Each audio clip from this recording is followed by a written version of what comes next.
गोश्त खोर मौलाना गोश्त खाते हैं और स्टेजों पर चिल्लाते हैं। मैंने जवाब में कहा अल्लाह का बड़ा शुक्र है गोबर खोर तो नहीं है।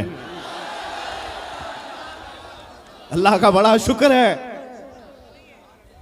हम गोबर को कोहे नूर कहने वाले तो नहीं हैं।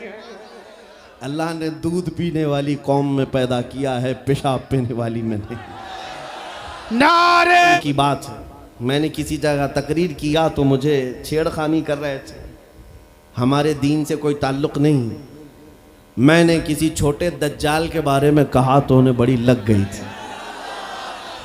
आज की तकरीर फिर वो सुन रहा होगा। साहब मैं कहता हूँ, मुझे उन्होंने मैसेज में कहा है गोश्त खोर मौलाना, गोश्त खोर मौलाना गोश्त खाते हैं और स्टेजों पर चिल्लाते हैं। मैंने जवाब में कहा अल्लाह का बड़ा शुक्र है गोबर खोर तो नहीं है। अल्लाह का बड़ा शुक्र है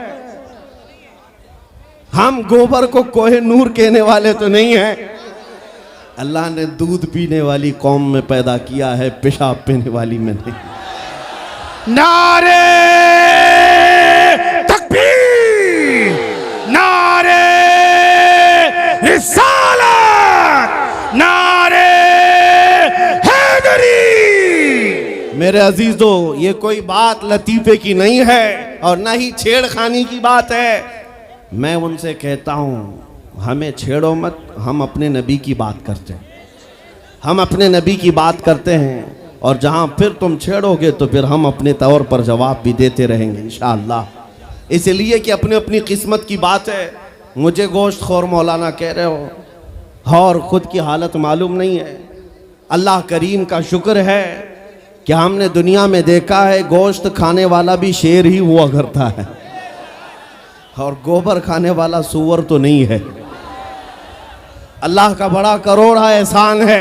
मैं उन बातों में नहीं आ रहा, लेकिन एक बात जरूर कहना चाहता हूं, सुनियो एक बात, कि दुनिया हजार ताने दे, हमें फर्क नहीं पड़ना चाहिए। अपने नबी के अखलाक को खुल कर कहना है। मैं आपसे पूछता हूं, क्या हमारा ये ईमान है या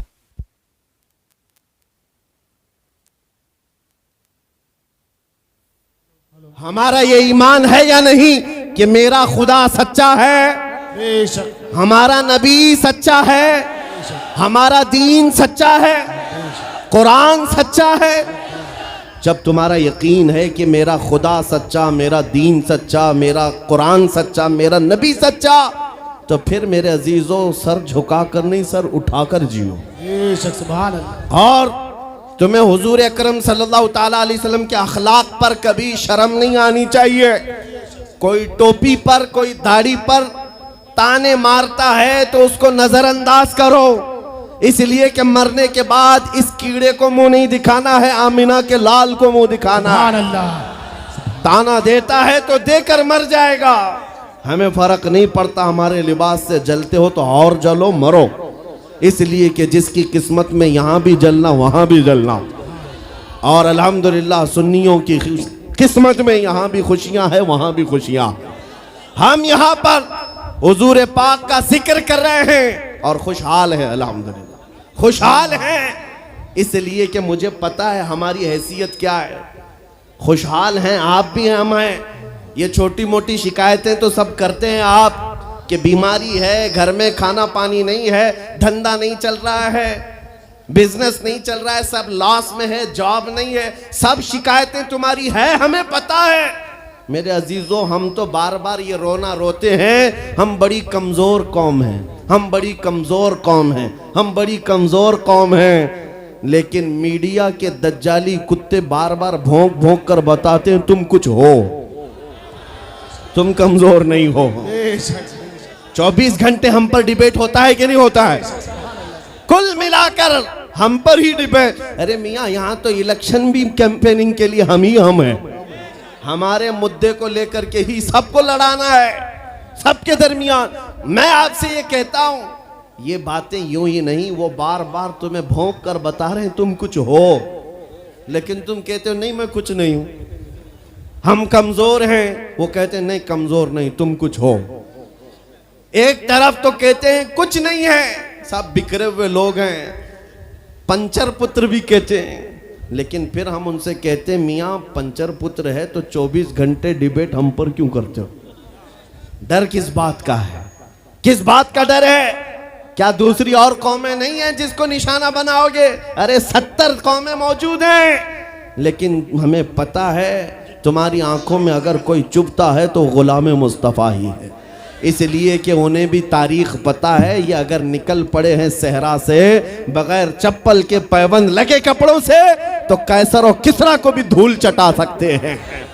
वह दुनिया की सुपर पावर ताकतों को घुटने टेकने पर मजबूर करने वाली कौम वो उमर बिन खत्ताब के शागिर्द थे, सहाबाए कराम थे।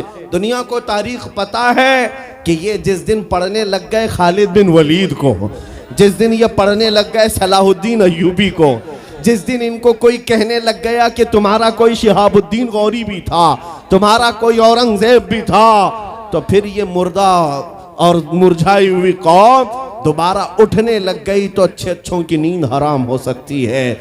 इसीलिए कहा जाता है मुसलमानों के मोहल्ले में नशा बांटो, मुसलमानों को नशा करवाओ, नशा बेचने वाले यही, नशा करने वाले यही, इसलिए कि ये जब तक नशा में रहेंगे हम सुकून से रहेंगे, और जिस दिन ये उठ गए तो दूसरों के सुकून के लाले पड़ जाएंगे।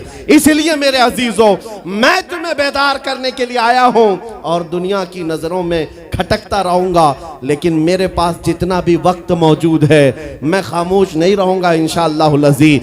कल को भी अगर मेरी फांसी हो जाए मुझे इस बात की परवाह नहीं है, दुनिया से जाएंगे। हमारे एक के मर जाने के बाद उन कुत्तों से कहता हूं कि इसको ये मत समझ लेना कि इस्लाम खत्म हो जाएगा, मुझ जैसे 1000 कट भी जाएं तब भी हम नारा यही लगाएंगे, इस्लाम जिंदा होता है हर करबला के बाद। नारे तकबीर, नारे रिसालत, शहंशाह खिताबत, शेरे हिंदुस्तान सलमान मुफ्ती सलमान हजारी साहब किबला। सुभान अल्लाह, सुभान अल्लाह। मेरे अजीजों, बात आज ईमान की है। मैंने आज तक किसी तकरीर में किसी को असलहा उठाने की बात नहीं की, मैंने कभी किसी को बंदूक बारूद चाकू तलवार की बात नहीं की, और ना ही हमें जरूरत है। मेरे अजीजों, हम तो चाहते हैं कि तुम इश्क रसूल का जामा पहन लो, हुजूर की मोहब्बत का लिबास पहन लो। मेरे अजीजों, चाकू ब्लेड भी उठाने की जरूरत नहीं, तुम्हारे चलते फिरते देखकर कितने कीड़े फना हो जाए। हाँ, सिर्फ तुम्हारी चलत फिरत से कई कुत्ते नालियों में मर जाएं। सबको समझ में आती है बात।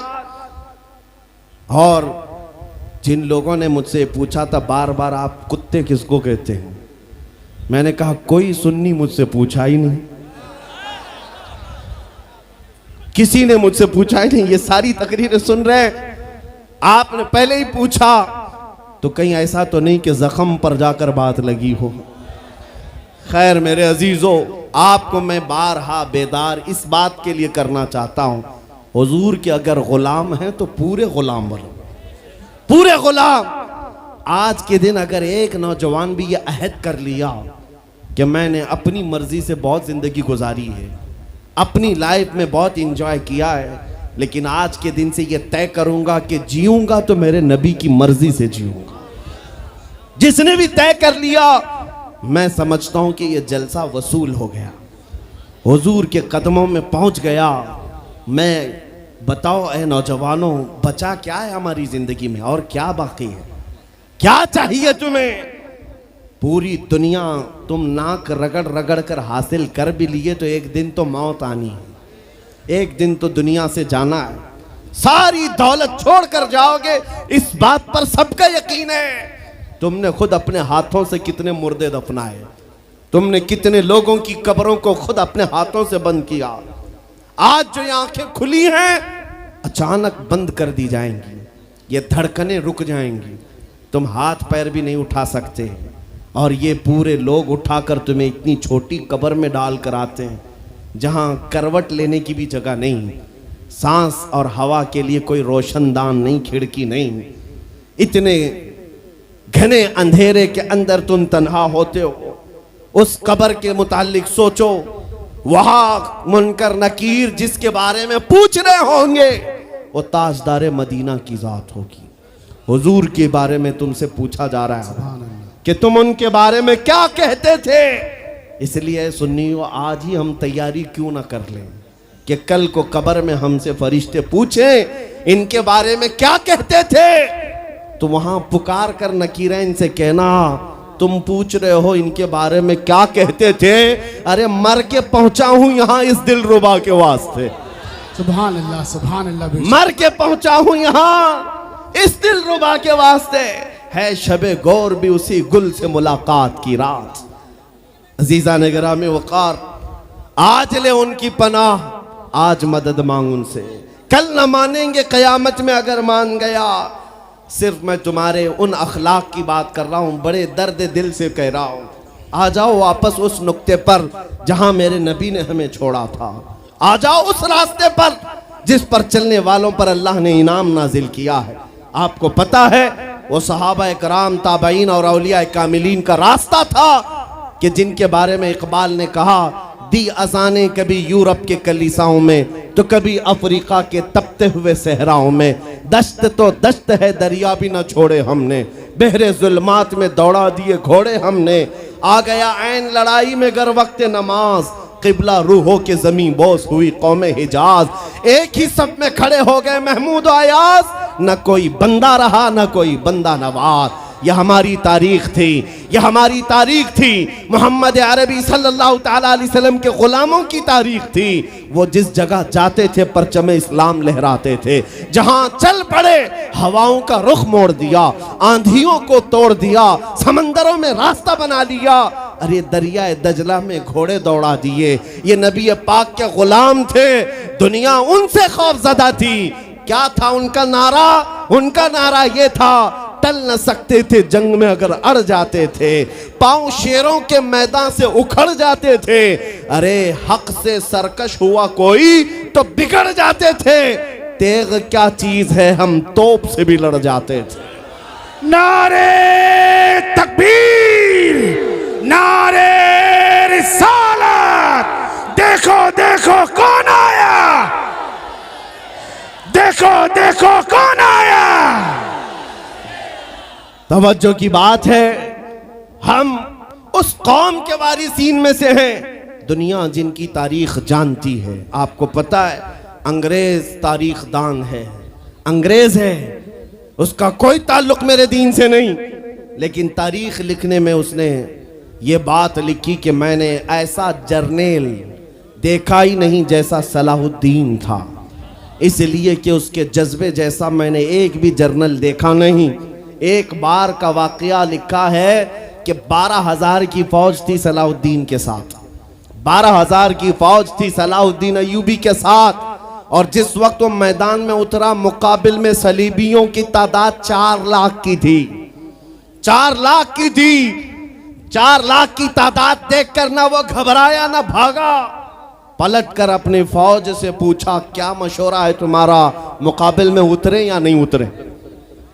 सलाहुद्दीन के लश्करी और उसके नौजवान सिपाही आम लोग नहीं थे, जज्बा जवान था। अर्ज किया है सलाहुद्दीन हमारे सिपह सालार, रसूलुल्लाह के सहाबा तादाद देखकर उतरते थे तो हम भी तादाद देख के उतरेंगे।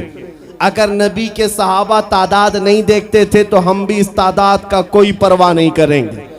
सलाहुद्दीन उनकी बातों को लेकर उतर तो पड़ा।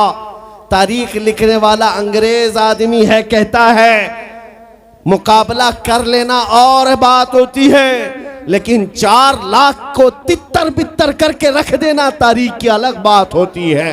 सलाहुद्दीन के इस कारनामे के बाद वो अंग्रेज तारीखदान कहता है हमारे इलाकों में हाल ये हो गया था, हमारे यहाँ की माएँ अपने बच्चों को थपकियां देकर सुलाती थी और ये कहती थी कि बेटा सो जा नहीं तो सलाहुद्दीन आ जाए। सुभान अल्लाह, सुभान अल्लाह। ये मैं इसलिए बातें अर्ज कर रहा हूँ कि सलाहुद्दीन अय्यूबी की ताकत वो उनकी अपनी बॉडी की ताकत नहीं थी, वो ना ही किसी जगह से वर्जिश करके हासिल की हुई ताकत थी। सलाहुद्दीन की ताकत इश्क मुस्तफ़ा की वजह से थी। वो मोहब्बत रसूल का पैकर था। हमने तारीख में उन जवानों को देखा है जिन्होंने तारीख उलट करके रख दिया है, जिन्होंने जमीन में एक अलग परचम लहरा कर रख दिया है।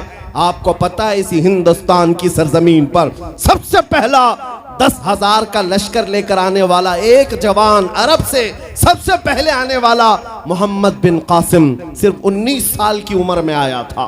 19 साल की उम्र में आया था।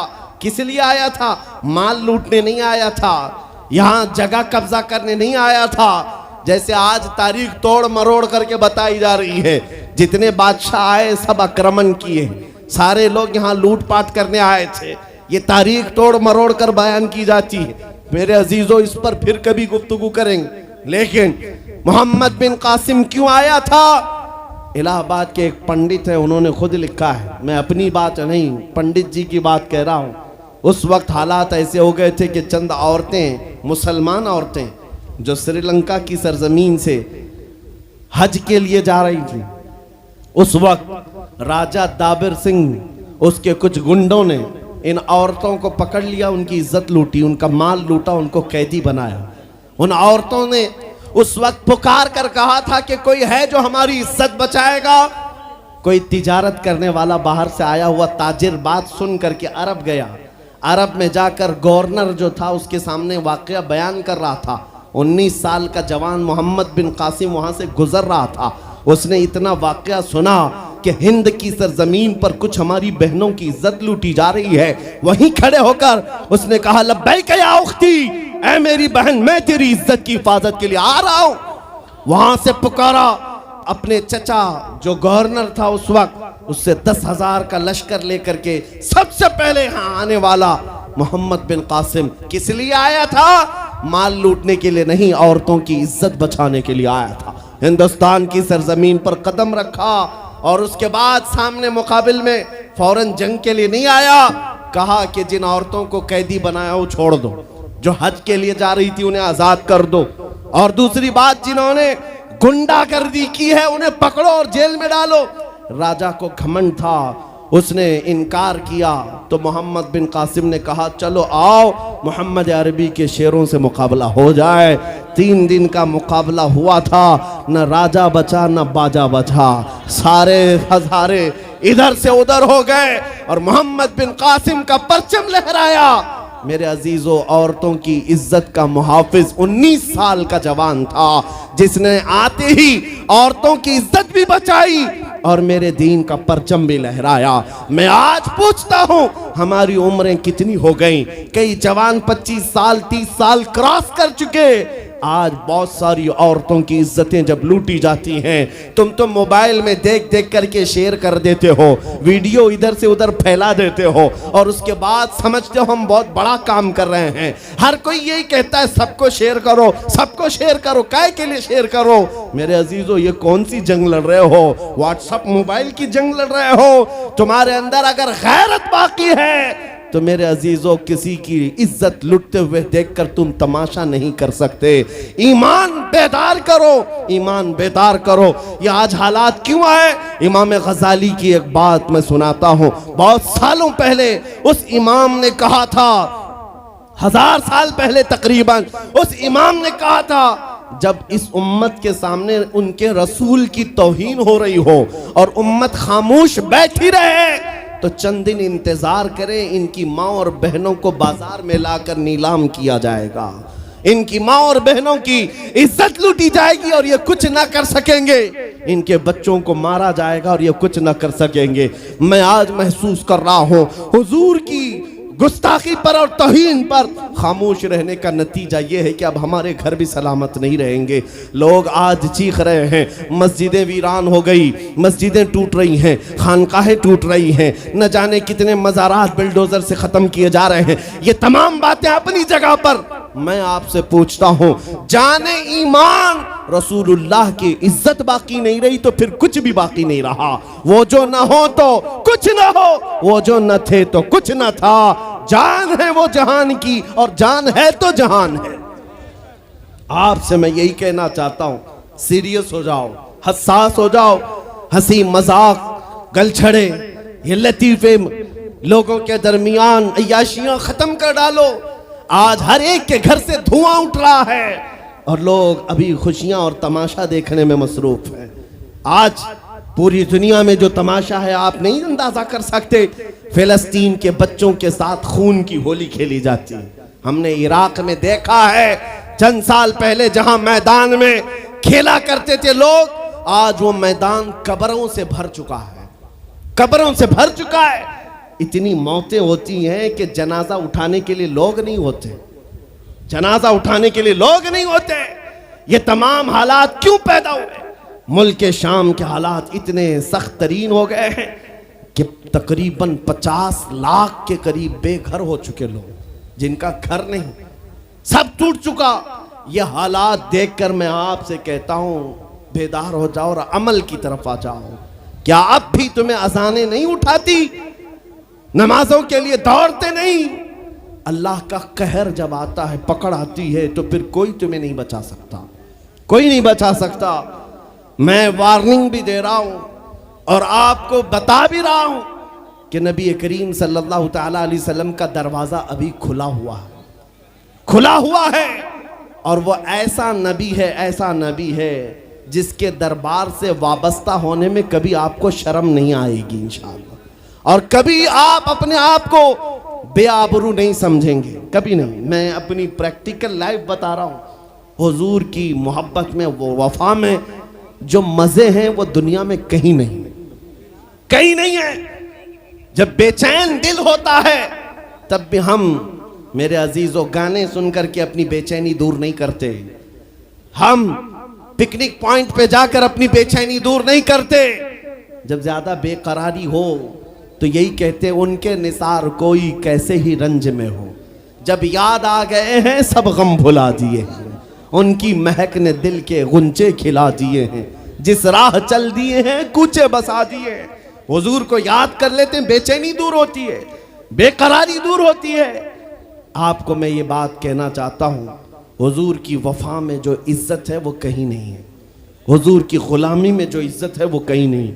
आज आपके दरमियान मैं यहाँ आया हूँ, फतेहपुर सिकरी पहली मर्तबा, लेकिन तुम्हारा जोश और जज्बा, मेरे अजीज़ों, रात के 12 बजे के बाद मुझ जैसे एक अदना तालिब इल्म के इस्तकबाल के लिए अगर इतना मजमा खड़ा है, जो खड़ा है, जिसको जगह नहीं वो भी, जिसको जगह है वो भी। क्यों? कोई बड़े पार्टी का नेता आया है क्या? किसी गवर्नमेंट का ओहदेदार आया है? नहीं, सबको यहां पता है कोई नेता नहीं आया, हुजूर का एक गुलाम आया। हमारी आज जो इज्जत है वो सिर्फ इसीलिए है, जब तक बिके न थे तो कोई पूछता न था। या रसूल अल्लाह, तुमने खरीद कर हमें अनमोल कर दिया। जब तक के मदीने से इशारे नहीं होते, रोशन मेरी किस्मत के सितारे नहीं होते। इसलिए आपसे भी कहता हूं, बेदाम ही बिक जाइए बाजार नबी में, बेदाम ही बिक जाइए बाजार नबी में। अरे इस शान के सौदे में खसारे नहीं होते। नारे तकबीर, लब्बैक लब्बैक लब्बैक या रसूल अल्लाह, लब्बैक लब्बैक लब्बैक या रसूल अल्लाह। ताजदार खत्म नबूवत, ताजदार खत्म नबूवत। मैं अपनी गुफ्तगू को समेटते हुए बात अर्ज करता हूं, तुम्हारे यकीन को बढ़ाने के लिए कहता हूं, आज भी तुम्हें पता होना चाहिए, हमारे दर्द को कोई समझने वाला है तो आमिना का लाल है, वो मकीने गुंबद खजरा है, जो बेकसों का कस, जो बेसहारों का सहारा। उस रसूल पाक की आदत ही ये है, आता है फकीरों पे उन्हें प्यार कुछ ऐसा, खुद भीख दें और खुद कहें मंगते का भला हो। आपको मैं ये बात बार बार इसलिए कह रहा हूं कि तुम ये मांगना छोड़ दो, लोगों के यहाँ हाथ फैलाना छोड़ दो, उनकी नौकरी चाकरी करना छोड़ दो। मेरे मुर्शिद ताजु शरिया फरमाया करते, बुल हवस सुन सीमो जर की बंदगी अच्छी नहीं, बुल हवस सुन सीमो जर की बंदगी अच्छी नहीं, उनके दर की भीख अच्छी, सरवरी अच्छी नहीं। दुनिया में कहीं इज्जत नहीं पाओगे जो मेरे नबी की गुलामी में पाओगे। इसलिए कि हमने हुजूर से वाबस्ता होने वालों को देखा है। वो बिलाल हबशी हबशा के रहने वाले थे, अगरचे रंग काला था, लेकिन जब मेरे आका की गुलामी में आए तो मेरे आका ने उन्हें काबे की छत पर चढ़ा दिया और काबे की छत पर से अजान देकर बिलाल ने ये लोगों को बता दिया, ऐ लोगों मुझे देखो, रंग से इज्जत नहीं, मुस्तफा के कदमों से इज्जत है।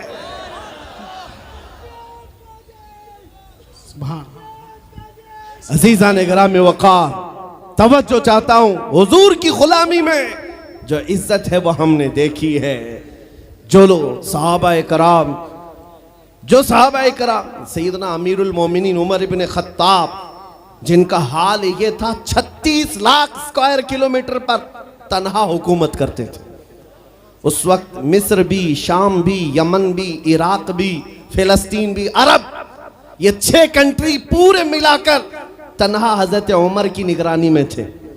और ऐसी निगरानी नहीं कि यहां बैठ करके बड़ी बड़ी मीटिंगें कर रहे हों और गरीब खस्ता हाल सो रहे हों।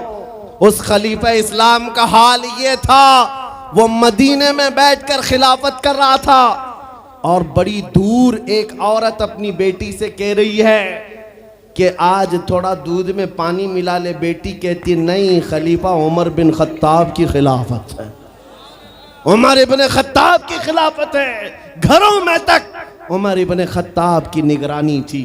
ये कौन? उमर इब्न खत्ताब रज़ियल्लाहु ताला अन्हु, जिन्होंने लोगों का खून चूस करके हुकूमत की कुर्सी नहीं बिठाई।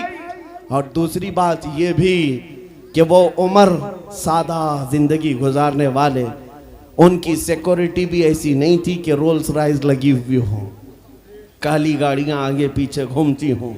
मेरे अजीजों, उस उमर इब्न खत्ताब की बात कर रहा हूं। जब बैतुल मुक़द्दस फतह हो गया तो वहां से हजरत अबू उबैदा बिन जर्राह ने खत लिख करके भेजा कि लोगों की ख्वाहिश है उमर इब्न खत्ताब आप तशरीफ लाएं, बैतुल मुक़द्दस की चाबी आपके हाथ में दी जाएगी, आप तशरीफ लाएं। तो उमर इब्न खत्ताब रज़ियल्लाहु ताला अन्हु मदीने से चल पड़े अपना एक गुलाम लेकर के। लेकिन गुलाम और खुद होने के बाद एक ही घोड़ा था। तय ये कर लिया गुलाम के साथ कि 1 मील मैं बैठूंगा तू चलेगा और दूसरे मील तू बैठेगा मैं चलूंगा। ये शान उमर इब्न खत्ताब रज़ियल्लाहु ताला अन्हु की। मैं क्यों कह रहा हूं अभी बताता हूं। और इस तरह से सफर कटता रहा। 1 मील खुद बैठते, 1 मील गुलाम बैठता था, क्योंकि उनके अदल के सामने किसी की नहीं चलती। फिर जब इत्तेफाक ऐसा है बैतुल मुक़द्दस करीब आया, लोग सब देखने के लिए बाहर आए, लेकिन घोड़े पर बैठने की बारी गुलाम की थी और आपकी चलने की थी। बारी बारी है, गुलाम बैठा हुआ आ रहा है और खलीफा वक्त रस्सी पकड़ा हुआ आ रहा है। लोग दौड़े दौड़े आए, फिलिस्तीन के अमीरुल मोमिनीन कहकर नारा लगा रहे थे। तो जो मौजूद सहाबा थे उन्होंने बताया ये घोड़े पर बैठा हुआ अमीरुल मोमिनीन नहीं है, ये घोड़े की रस्सी पकड़कर जो आ रहा है वो अमीरुल मोमिनीन है। ईसाइयों ने पहली मर्तबा देख करके पूछा था, ए मुसलमानों क्या तुम्हारा बादशाह ऐसा भी होता है? उस वक्त सहाबा ने कहा पहली बात तो हमारे यहाँ बादशाह होता ही नहीं, बादशाह नहीं होता। और उनकी ये जिंदगी मैं इसलिए बता रहा हूं। फिर ईसाइयों ने कहा अगर ये घोड़े की रस्सी पकड़कर चलता है तो इसके डर से कैसर और किसरा क्यों कांप रहे हैं? इसके डर से पूरा ईरान, पूरा रोम कांप रहा है। आखिर कौन सी ताकत है इस उमर के अंदर? ये तो रस्सी पकड़कर घोड़े लेकर चल रहा है। तब जानते हो मेरे अजीजों, उमर इब्न खत्ताब रज़ियल्लाहु ताला अन्हु ने लोगों को जमा करके बताया, ऐ लोगों सुनो, मेरी हैसियत सिर्फ इतनी थी, मैं खत्ताब का बेटा उमर, बचपन में 2 बकरियां मुझसे नहीं संभाली जाती और मेरे बाप मुझे हर दिन मारते थे, बकरियां नहीं संभालनी आती। लेकिन आज गौर से देखो, आंख खोलकर, वही खत्ताब का बेटा उमर है। 36 लाख स्क्वायर किलोमीटर पर तन्हा हुकूमत करता है। इसलिए नहीं कि खत्ताब का बेटा उमर है, इसलिए कि मोहम्मद अरबी का गुलाम उमर है। नारे तकबीर, नारे रिसालत, मरहबा या मुस्तफा, मरहबा या मुस्तफा। अजीजा ने गिरामी औकार, मैं आपको कई मिसालों से बता सकता हूं। इज्जत सहाबा ने रसूलुल्लाह के कदमों से पाई है, इज्जत नबी पाक के कदमों से पाई है। आज जिस